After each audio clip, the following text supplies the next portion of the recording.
This is my 6th year making a video celebrating my top 10 films of the year, and I swear to you, this year has been the hardest. The obvious disclaimer is that this is my personal ranking. Chances are that your list is going to be different than my list. So if you watch this video and you have disagreements, I want to hear what your favorite films of the year were and why. The other disclaimer is that I have not seen every single film released this past year. So if there's a film not on this list, there could be a chance that it's just because I haven't seen it yet. So let's quickly run through 11 through 20 because like I said, I had so many films I enjoyed this year. Number 20 is Dream Scenario. 19 goes to Blackberry. 18 is Maestro. Number 17, The Killer. 16, Shortcomings. 15, Anatomy of a Fall. And let me just specify these next four were all within my top 10 at some point. So just know that if I recorded this on a different day, there's a chance they could have slipped anywhere 7 through 10. Number 14, The Iron Claw. Number 13, Godzilla Minus One. 12 goes to Barbie. 11 goes to May December. Just know all of those films I mentioned are quality and get my highest recommendation to go watch them. But here's my top 10.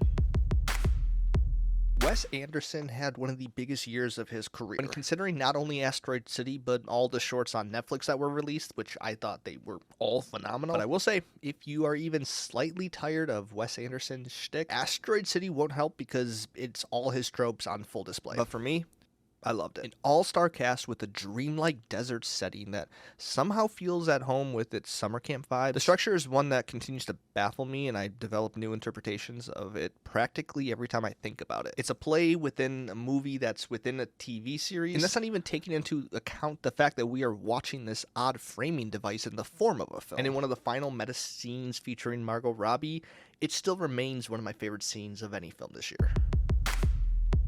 Delightful is the best way to describe this film. However, I feel like just using that word is selling short of how great it is. A coming-of-age story of a middle school girl in the 70s based on the book by Judy Blume. The period piece aspect is done especially well because while I know nothing personally of life in the 70s, the story is told in a way that feels timeless and nostalgic. Growing up is a universal experience. This film not only walks through those specific issues, but also hits the broader points of life at that age in a way that anyone can relate to. The parents especially get a lot of shine here, played by Benny Safdie and Rachel McAdams, and I really need to stop being so surprised when I watch these types of films and find myself connecting more with the parents than the teenage protagonist. Beau is Afraid may be in fact the most polarizing film on my list. A film exploring anxiety is the broadest way to describe the plot, but it really is the only common theme among several chapters in what ends up being this odyssey of a story. Joaquin Phoenix as the title character finds himself on this adventure in situations so ridiculous you start to worry about Astor's mental state. But it does one of my favorite things a film can do, and that is let a director have complete freedom to execute their vision. Ari Aster clearly has a gift with filmmaking, and Beau is Afraid is a great showcase of what he can accomplish. I believe in directors taking big swings. It also helps when I enjoy those big swings, and I loved these swings. The Boy and the Heron is the first Miyazaki film I've ever seen in theaters. It was one of my favorite theater experiences of the year, sharing the joy and wonder with a large crowd, seeing these dreamlike visuals on a large screen. It's a wonderful story that truly captures what it is like being young, as most Miyazaki films do so well. I laughed, I cried. And while I can't admit to comprehending every beat of the story and what it all means, this was a film where I was happy walking out not fully knowing, but rather feeling what it was trying to say. Honestly, the worst part about the newest installment in the Mission Impossible franchise is probably the title. And in a year full of Part 1 in film franchises, this is the most self-contained out of all of them. So why did they have to stick it with a Part 1 in the title? The second worst part would be its choice of release day, only giving it 1 week in IMAX before one of the biggest movies of the year would take over. Despite those minor criticisms that don't actually say anything about the quality of this film, let me just say this franchise continues to rule. This has been my favorite movie franchise for several years now, and somehow they continue to top themselves with every installment. Tom Cruise remains at the top of Hollywood as the biggest current movie star, and that makes it so much more impressive that he's willing to continue to put himself through these death-defying stunts. The addition of Haley Atwell and the returning cast from previous films make this to be another great adventure that makes me so happy to know we have more coming. I watched 15 Martin Scorsese films this year, all in preparation for Killers of the Flower Moon. So my expectations of this film were high.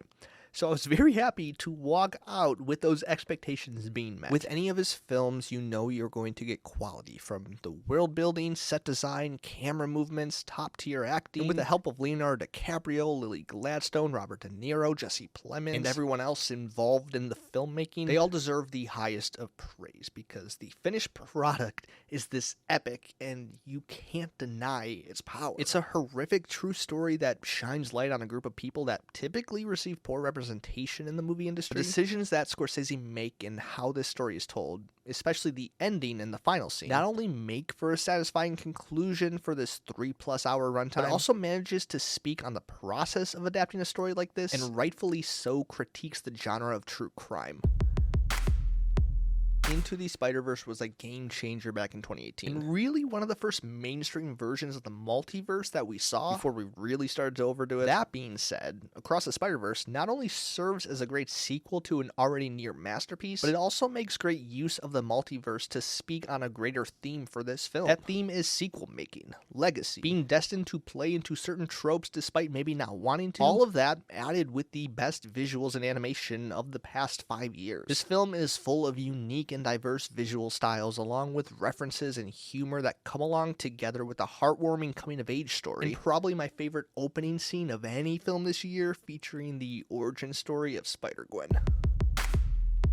I've always been pretty neutral on Yorgos Lanthimos, as I very much respect his talent and his craft in filmmaking, while also never fully connecting with his work. But Poor Things hit the spot, and it is everything that I didn't know I needed. It's impossible not to walk out admiring Emma Stone for not only giving what I think is the best performance of her career, but one that is so bold and vulnerable and acting in a way hardly no other actress has had to act before. It's a coming-of-age story told through the body of an adult, with a plot that many are fairly describing as the adult version of what Barbie was. It's one of the funniest films of the year and lets William Dafoe be his perfectly weird self, and also is the best looking film of the year, utilizing every color imaginable and making use of countless film lenses and angles.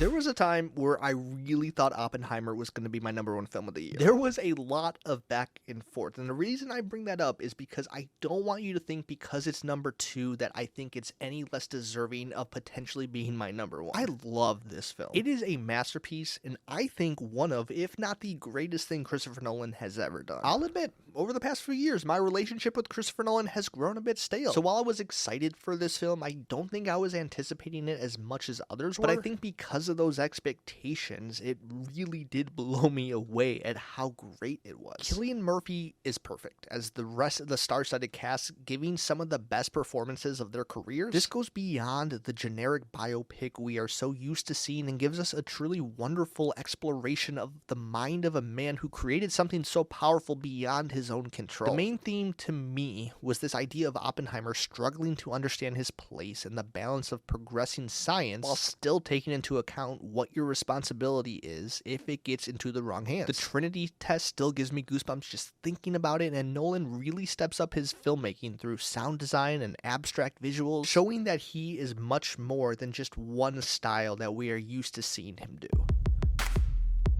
When I first saw Celine Song's Past Lives, I immediately knew that it would be placed very high on this list. And as the year went on, nothing quite seemed to top it. A movie about young love and reminiscing on what might have been, told with the added layer of an immigration story. It's beautiful and relatable to anyone watching and allows enough nuance to insert your own emotions. Moving to a new place, missing your old friends and the life you left with them, finding new love, and working through the fact that your significant other may not be able to ever fully relate to your experiences. These are all themes that this movie presented me, and I still think about them quite often. With a strong lead performance from Greta Lee and a beautiful filmmaking, including one specific tracking shot that ends the film that may be in fact my favorite scene of anything I watched this year. As many times as I reorganized this list, placing different movies in different slots, Past Lives was my favorite film of the year from the first time I saw it. So there you go, my top 10 films of 2023. I want to know your top 10. Comment below, and thank you so much for such a great year. If you are not subscribed, please consider doing so. I have a lot of exciting ideas for videos in 2024, and hey, let's hope that 2024 is an even better year for film.